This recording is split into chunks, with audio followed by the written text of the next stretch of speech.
चाहता हूं कि आप अजय सर का सोचकर आए, और कई लोगों का इस चक्कर में मिस हो सकता है। एनीवे,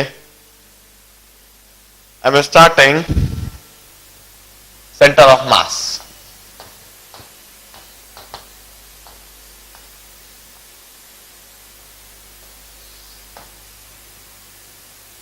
देखिए, as far as this mechanics is concerned, mechanics के बारे में निश्चित जेई में मैकेनिक्स का वेटेज हल्का फुल्का कम तो हुआ है। इनफैक्ट मैकेनिक्स इतना लेट करने की वजह ही है कि मैकेनिक्स का थोड़ा वेटेज कम हो गया है। एक समय ऐसा होता था कि 100 मार्क के पेपर में 40 मार्क सिर्फ मैकेनिक्स पर से ही होते थे।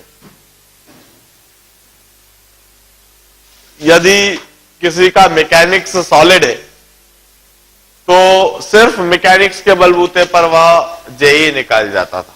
फिजिक्स में 40 मार्क सिर्फ मैकेनिक्स में लाए और बाकी कुछ भी करने की जरूरत ही नहीं। लेकिन पिछले 4-5 सालों के पेपर यदि हम देखें तो इतना अधिक वेटेज नहीं रहा, 40% के बराबर वेटेज नहीं रहा, लेकिन फिर भी यह वेटेज 25% का बना हुआ है, और 25% भी अपने आप में बहुत ज्यादा वेटेज रखता है। 25% रिलेटिवली वेटेज भले ही कम हुआ है, लेकिन 100 में से 25% यदि किसी चीज का वेटेज है, मतलब वह काफी अधिक है। इसीलिए मैकेनिक्स को हम कर रहे हैं। और खास बात, 25% वेटेज मत बोलो, ठीक है। एग्जाम में जो 100 मार्क का पेपर है उसमें 25 मार्क के प्रॉब्लम्स आपको मैकेनिक्स पर से दिख रहे हैं, लेकिन इसका इनडायरेक्ट वेटेज 25% से कहीं ज्यादा है। इनफैक्ट मैकेनिक्स का वेटेज फिजिक्स के लिहाज से 50% से भी ज्यादा है। जनरली मैकेनिक्स फिजिक्स का कॉन्फिडेंस लेवल बनाती है या हिलाती है। यह समझिए कि यदि आपका मैकेनिक्स सॉलिड है तो आपको पूरे फिजिक्स पर इतना अधिक कॉन्फिडेंस रहता है, आपको दूसरे चैप्टर्स के प्रॉब्लम करते समय वह कॉन्फिडेंस लेवल काफी ज्यादा मदद करता है। और सिर्फ मैकेनिक्स सॉलिड होने की वजह से जो कॉन्फिडेंस है, उस वजह से आप अपना फिजिक्स का पेपर सॉलिड तरीके से देकर आते हैं। ऑन द अदर हैंड, यदि आपने मैकेनिक्स नहीं पढ़ रखी है, मैकेनिक्स नहीं समझ रखी है, मैकेनिक्स में आप कमजोर महसूस करते हो, तो आप साइकोलॉजिकली इतने वीक होते हो कि आपको ऐसा लगता है जैसे कि आपको पूरी फिजिक्स ही नहीं आती है, आप पूरे फिजिक्स में ही कमजोर। मतलब आपका फिजिक्स का जो कॉन्फिडेंस लेवल है वह पूरी तरह से मैकेनिक्स पर खड़ा हुआ होता है। मैकेनिक्स आपने पढ़ रखी है तो फिजिक्स में कॉन्फिडेंस है, मैकेनिक्स नहीं पढ़ रखी है तो फिजिक्स में आपको कॉन्फिडेंस की हमेशा कमी महसूस होती है। सिर्फ इसीलिए इस मैकेनिक्स को जो मैं पढ़ा रहा हूं, इसको बड़े ध्यान से सुनना और समझना। जनरली पूरी तरह से आपका कॉन्फिडेंस लेवल उसे बनाती है या बिगाड़ती है। सिर्फ इसीलिए आपको मैकेनिक्स करना कंपलसरी है, पढ़ना समझना कंपलसरी। देखिए, मैकेनिक्स को हम लोग 5 भागों में, 5 पार्ट्स में ओवरऑल इन ब्रॉड मैकेनिक्स को 5 पार्ट में करते हैं। पहले पार्ट में हम generally motion in 1D, motion in 1D के साथ में mathematics as a tool for handling physics, उस चीज को समझते हैं, डिफरेंशियल इंटीग्रल, और साथ में मोशन इन 1D। और खास किस तरह से कैलकुलस का अप्रोच, अलजेब्रा का अप्रोच मैकेनिक्स में मोशन इन 1D में लगाया जाना चाहिए, वह चीजें हम समझते हैं। लेकिन चूंकि आप लोग अब 11th पूरा पढ़ चुके हो, 12th भी पढ़ चुके हो, 12th में आपने ऑलरेडी कैलकुलस पढ़ लिया है, इसलिए वह चीजें अब स्पॉन्टेनियसली आपको समझ में प्रॉब्लम करते करते स्पॉन्टेनियसली आ जाती। मोशन इन 1D में अब सिर्फ रह जाता है that how to define velocity and acceleration and displacement and how to relate them। उनको उनका फिजिकल सिग्निफिकेंस अच्छी तरह से समझना, उनमें रिलेशनशिप अच्छी तरह से समझना। The second part of mechanics is motion in 2D। Motion in 2D पढ़ते समय खास जो हम समझते हैं vector and vector approach and vector as a tool for handling physics. Generally हम मैथमेटिक्स का वह पार्ट जो वेक्टर्स है उसको हम डिटेल में समझते हैं और साथ में motion in 2D when particle moves in a plane, हम वह चीज पढ़ते हैं और डिटेल में समझते हैं। तीसरा पार्ट जो मैकेनिक्स का है that is Newton's loss, force and friction. Newton's loss, force and friction में न्यूटन के वह 3 लॉ, उनका एप्लीकेशन। पहले हम आइडियल सिचुएशन मानते हैं जिसमें कोई फ्रिक्शन नहीं है, उसके बाद हम फ्रिक्शन ऐड करके फ्रिक्शन का इफेक्ट समझते हैं। मैकेनिक्स के चौथे पार्ट में हम circular motion, circular motion it's also a peculiar motion in 2D। Motion in 2D ही है और एक पर्टिकुलर टाइप, एक पर्टिकुलर कंडीशन अभी होने पर पार्टिकल सर्कुलर पाथ में होने लगता, वह सर्कुलर मोशन को हम डिटेल में एनालिसिस करते हैं। पांचवें पार्ट में हम वर्क, पावर एंड एनर्जी, जिसमें पार्टिकल जो मैकेनिकल सिस्टम होता है उनका energy variation, conservation of energy, work done, power delivered, उन सब चीजों को समझते हैं और रिलेट करते हैं। यह पहले 5 पार्ट जितने 12th के इधर बैठे हुए हैं IOY बैच, आप लोगों ने 11th क्लास में बहुत डिटेल में अच्छी तरह से पढ़ लिया है, समझ लिया है। नहीं भी पढ़ा है कोई बात नहीं, उस समय यदि आपका ज्यादा सिंसियरिटी नहीं थी, if you lack sincerity in your 11th class, no problem, आप चिंता ना करें, वह प्रॉब्लम भी हम इधर सॉल्व कर लेंगे। हो सकता है यदि आपने बहुत अच्छी तरह से यह 5 पार्ट करें, EOY बैच को भी यह 5 पार्ट करा दिए गए, यदि आपने यह 5 पार्ट बहुत अच्छी तरह से करें then that would be an additional advantage. लेकिन यदि नहीं भी करे हैं तो कोई चिंता वाली बात नहीं, वह 5 पार्ट फिर वापस रिपीट कराए जाएंगे एक अलग अप्रोच के साथ, एक अलग डायमेंशन के साथ। फिजिक्स का यह जो सेकेंड हाफ है, 6th से 10th तक का जो टॉपिक्स है, जिसमें पहला टॉपिक है यहां सेंटर ऑफ मास, दूसरा टॉपिक मोमेंटम कंजर्वेशन, तीसरा टॉपिक रोटेशनल डायनामिक्स, चौथा टॉपिक ग्रेविटेशन और 5वां टॉपिक एसएच। हम कहते हैं जब यह बाद के 5 टॉपिक हम पढ़ रहे होते हैं तो अपने आप पहले मैकेनिक्स की एक खास बात है, mechanics it's a cumulative unit, इसके टॉपिक्स इंडिपेंडेंट नहीं है, क्यूमुलेटिव है। What do you mean by this cumulative word? I mean to say कि मोशन इन 2D में अपने आप मोशन इन 1D के सारे फंडे आ जाते हैं। न्यूटन्स लॉस जब पढ़ते हैं तो उसमें अपने आप एक्सीलरेशन, फोर्स और मोशन इन 2D आ जाता है। सर्कुलर मोशन जब पढ़ते हैं तो अपने आप उसमें फोर्स और फ्रिक्शन आ जाता है। और वर्क और पावर एनर्जी पढ़ते समय भी उसमें आप पिछले सारे कंसेप्ट इस्तेमाल कर सकते हो, हर एक प्रॉब्लम को 2 कंसेप्ट से कर सकते हो। इसी तरह से जब हम रोटेशनल पढ़ेंगे तो पहले के 5 टॉपिक पूरे रिपीट हो जाएंगे। मोशन इन 1D भी रिपीट हो जाएगा, मोशन इन 2D भी रिपीट हो जाएगा, फोर्स और फ्रिक्शन भी रिपीट हो जाएगा, सर्कुलर मोशन भी रिपीट हो जाएगा, वर्क पावर एनर्जी भी रिपीट हो जाएगा। और पूरे सारे जितने भी प्रॉब्लम्स हैं उनको एक नए डायमेंशन के साथ रोटेशन पढ़ते समय करेंगे। इनफैक्ट मोमेंटम कंजर्वेशन भी रिपीट हो जाएगा, सेंटर ऑफ मास भी रिपीट हो जाएगा। तो जो 8वां टॉपिक मैं पढ़ाऊंगा रोटेशन, वहां तक आते आते पूरा पूरा मैकेनिक्स आपका फिर एक और बार रिवाइज हो जाएगा। मैं जो भी कुछ पढ़ाऊंगा बिल्कुल बेसिक से पढ़ाऊंगा। देखिए मेरे पढ़ाने का अप्रोच जो होगा और आपको क्या करना है, मैं दो तरीके से, दो अलग अलग तरीके से दो अलग अलग बैचेस को डील करूंगा। राइट नाउ मेरे सामने आईओआई बैच बैठी हुई है और ईओआई बैच बैठी हुई है। दोनों को एक डिफरेंस मेंटेन करना है और वो कहां पर कैसा डिफरेंस आना है वो भी बताता हूं।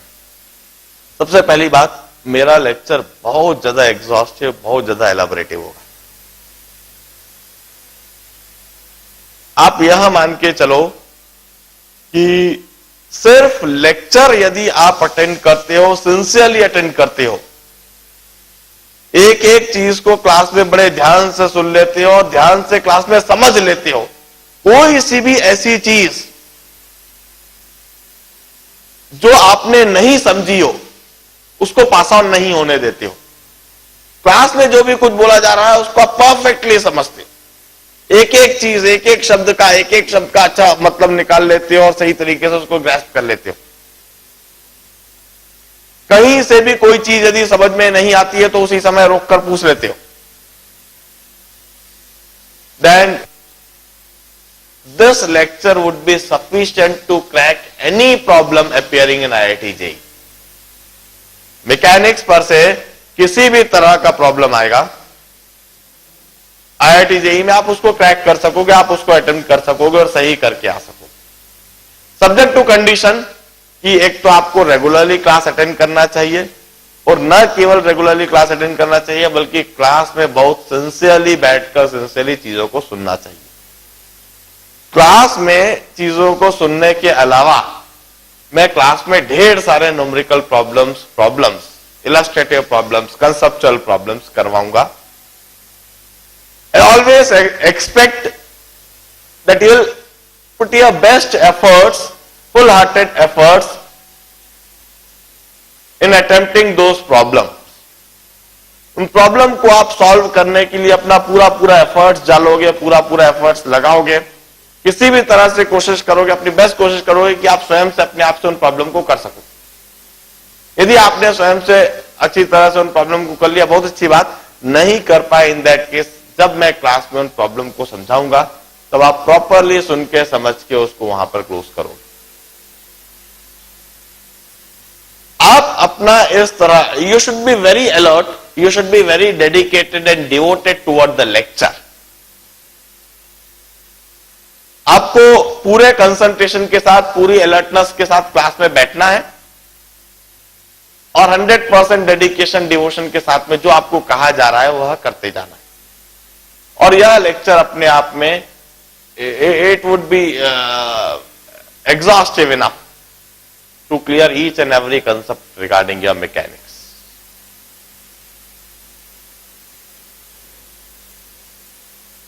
मेरे पढ़ाने के बाद पूरी तरह से कोशिश करो, one and only one reference, and the best reference is HC Verma. आप एचसी वर्मा ले सकते हो, जितना एलाबोरेट चाहिए उतना ही एलाबोरेट है। एचसी वर्मा से ज्यादा जाना अच्छी बात होती है, लेकिन the time would never permit you, समय उतना नहीं है। फ्रेशर्स से मेरी स्ट्रांग अपील है कि आप मेरा लेक्चर सुनने के बाद एचसी वर्मा के सिर्फ सॉल्व प्रॉब्लम पूरे पूरे करने की कोशिश करो, सिर्फ सॉल्व प्रॉब्लम्स। और ईओआई बैच से मेरी अपील है कि मेरा लेक्चर सुनने के बाद एचसी वर्मा के सारे सॉल्व प्रॉब्लम और उसके बाद उसके जितने भी problem for practice exercise problem है, जो अनसॉल्व प्रॉब्लम है, उन्हें सारा करने की कोशिश करो। फ्रेशर्स को इस लेक्चर के अलावा मैं ज्यादा समय नहीं दे पाऊंगा। आई एम सॉरी, मैं तो दे सकता हूं लेकिन आप मुझे ज्यादा समय नहीं दे पाओगे। ईओआई बैच में इस लेक्चर के अलावा भी मैं आपको काफी समय दे सकूंगा, आप मुझे समय दे सकेंगे। एचसी वर्मा पूरे सॉल्व प्रॉब्लम करने के साथ साथ में उसके अनसॉल्व प्रॉब्लम करने के साथ साथ में जितने प्रॉब्लम नहीं आते हैं आप उनको मार्क करो। आपकी बैच में जिस तरह से मैं डिस्कशन करा रहा हूं, आपको अच्छी तरह से पता है मेरा डिस्कशन कराने का तरीका। जितने सवाल आप बोलोगे वो सारे सारे मैं कराऊंगा। मैं एक टाइम डिसाइड कर दूंगा, टाइम डिक्लेयर कर दूंगा, उस टाइम पर आप जितने सवाल लिखाना चाहो लिखा दो, मैं सारे सारे कर दूंगा। लेकिन वो टाइम मैं डिसाइड करूंगा कि मुझे वो सवाल कब करवाना है। I will give you sufficient time, ample of time. इतना टाइम दूंगा कि आप अच्छी तरह से उनको अटेम्प्ट कर सकोगे। If you are dedicated enough, तो आपके पास समय की कमी नहीं रहेगी, आप उनको अटेम्प्ट अच्छा लगा सकोगे। और फ्रेशर्स इस बात को मान लें कि आपका सिलेक्शन तभी होना है जब आप अपना टाइम को प्रॉपरली मैनेज करते हो। The one who is able to manage his time properly would be selected in his first attempt. पहले अटेम्प्ट में सिलेक्ट होने के पीछे जो सीक्रेट है, that is only the one and only secret is the best and the proper time management. जिस व्यक्ति ने टाइम को प्रॉपरली मैनेज कर लिया, सब्जेक्ट को प्रॉपरली मैनेज कर लिया, चीजों को सही तरीके से जिसने प्रायोरिटाइज कर लिया।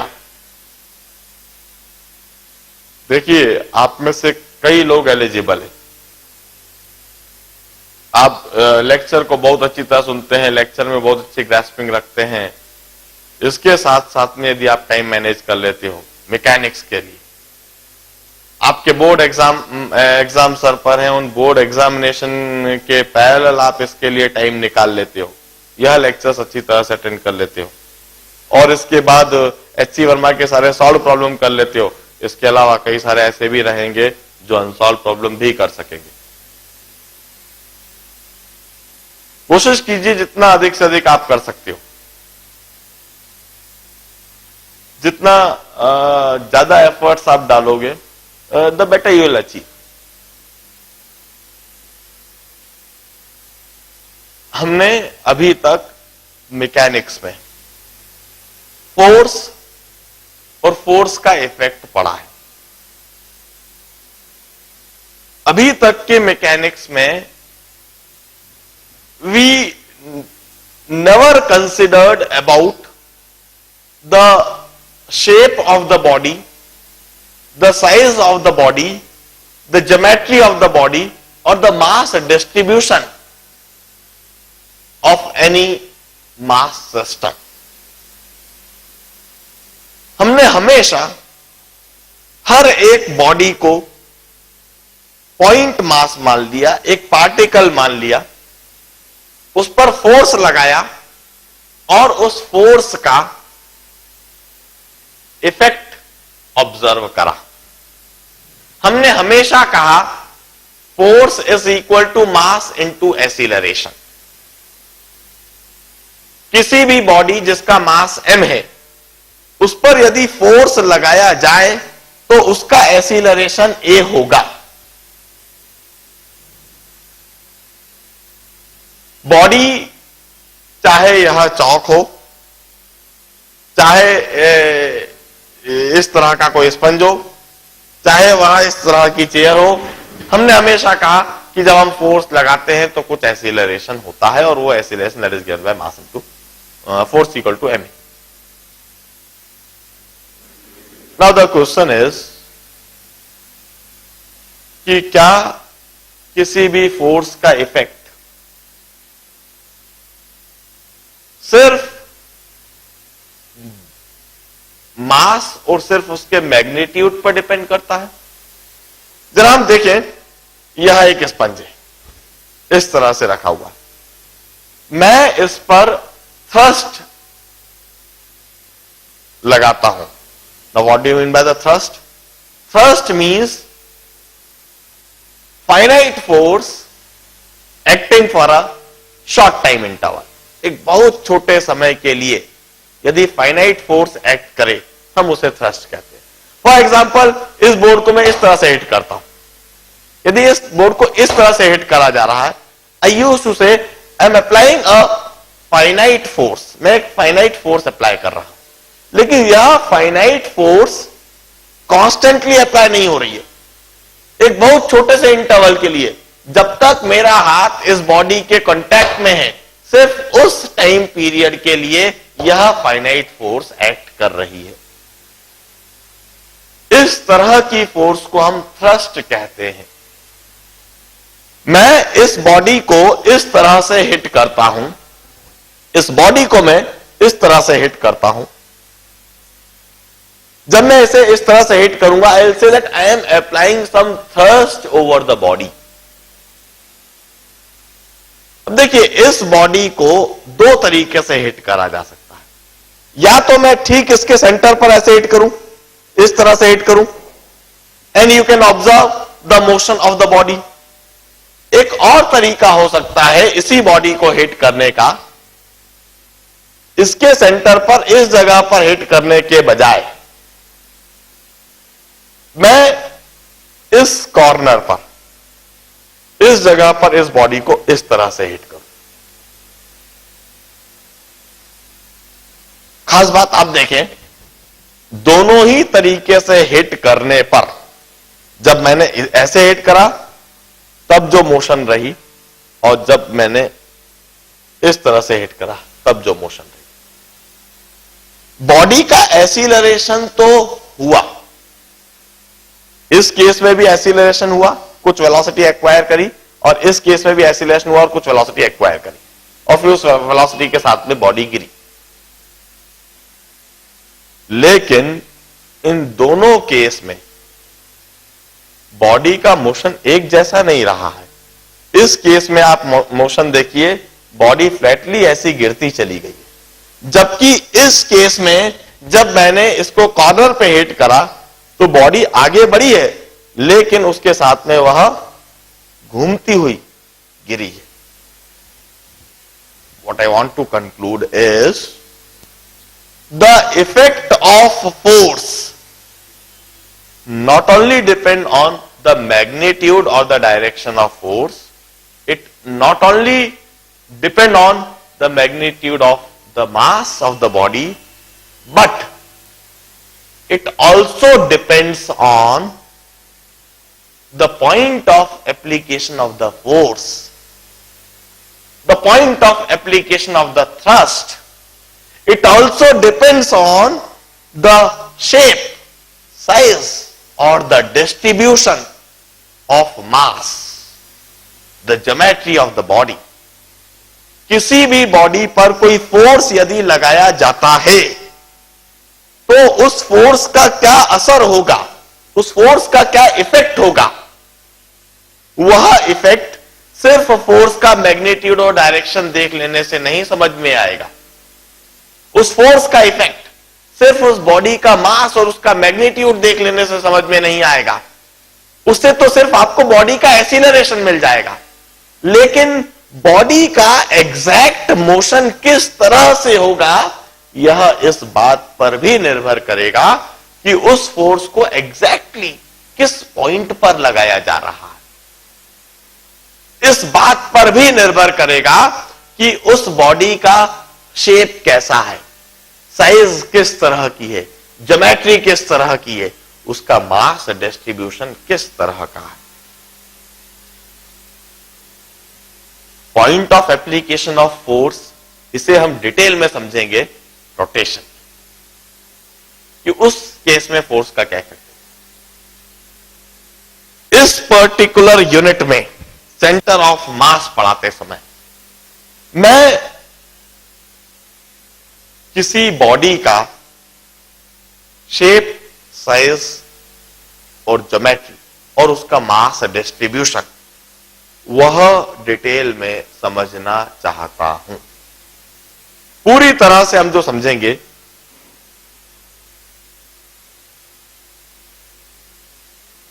कि बॉडी में मास डिस्ट्रीब्यूशन किस तरह से, उस मास डिस्ट्रीब्यूशन को हमेशा देखा करेंगे। अब ये सेंटर ऑफ मास क्या चीज है? कोई सी भी बॉडी हो, कोई सी भी बॉडी हो, उसका कुछ शेप, साइज, ज्योमेट्री है, उसका कुछ मास है। जैसे यह कोई बॉडी, हम कहते हैं कि इस पूरी बॉडी की जगह पर एक पॉइंट सिलेक्ट करा जा सकता है, उस पॉइंट पर इस पूरी बॉडी का मास कंसंट्रेट कर दिया जाए, पूरी बॉडी का मास पॉइंट मास बना दिया जाए और उस पॉइंट पर रख दिया जाए, तो उस पॉइंट मास का बिहेवियर वैसा ही होगा जैसा कि इस बॉडी का है। इस बॉडी पर कुछ फोर्स लगाता हूं, इस बॉडी का कुछ एक्सीलरेशन होता है। इसके बजाय मैं एक पॉइंट चूज करूं, उस पॉइंट पर इस पूरी बॉडी का पूरा मास कंसंट्रेट करके रख दूं, उस पॉइंट मास पर उतना ही फोर्स लगाऊं, तो उस पॉइंट मास का उतना ही एक्सीलरेशन होगा। इन दैट केस उस पॉइंट मास को ही हम सेंटर ऑफ मास कहेंगे।